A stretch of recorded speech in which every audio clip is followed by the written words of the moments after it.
మొసళ్ళు చూడటానికి ఎంత భయంకరంగా ఉంటాయో వాటి దాడి అంతకంటే భయంకరంగా ఉంటుంది. నీటిలో వాటి కంటపడ్డ జీవులను ఒక్కసారి టార్గెట్ చేశాయంటే చాలు, ఇక తప్పించుకోవడం అసాధ్యం. అలాంటి మొసళ్ళు ఇక తీవ్రమైన ఆకలితో ఉంటే పరిస్థితి ఎలా ఉంటుందో ప్రత్యేకంగా చెప్పాల్సిన పని లేదు. తాజాగా అలాంటి పరిస్థితికి నిదర్శనంగా నిలిచే ఓ వీడియో నెట్టింట తెగ చక్కర్లు కొడుతోంది. ఈ వీడియో చూసిన నెటిజన్లు ఆకలితో ఉన్న మొసళ్ళు ఇలా కూడా చేస్తాయా అంటూ కామెంట్లు చేస్తున్నారు. సోషల్ మీడియాలో ఓ వీడియో తెగ వైరల్ అవుతోంది. ఆకలితో ఉన్న ఓ భారీ మొసలి వేట కోసం సంచరిస్తోంది. అయినా దానికి ఏ జంతువు కనిపించట్లేదు. దీంతో చిర్రెత్తుకొచ్చిన మొసలి చివరకు మరో మొసలిపై దాడి చేసింది. చివరకు దాన్ని గట్టిగా కొరికి ప్రాణాలు తీసేసింది. చనిపోయిన ఆ మొసలిని నోటితో పట్టుకుని తన స్థావరంలోకి తీసుకెళ్లింది.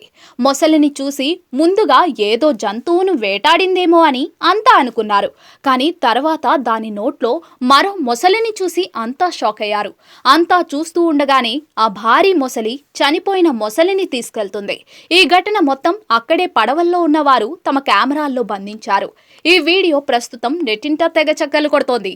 దీనిపై నెటిజన్లు వివిధ రకాలుగా స్పందిస్తూ ఉన్నారు. వామ్మో, ఈ మొసలిని చూస్తూ ఉంటేనే భయమేస్తుంది అంటూ కొందరు, ఆకలితో ఉన్న మొసళ్ళు ఇలా కూడా చేస్తాయా అంటూ మరికొందరు వివిధ రకాల ఎమోజీలతో ఇంకొందరు కామెంట్లు చేస్తున్నారు.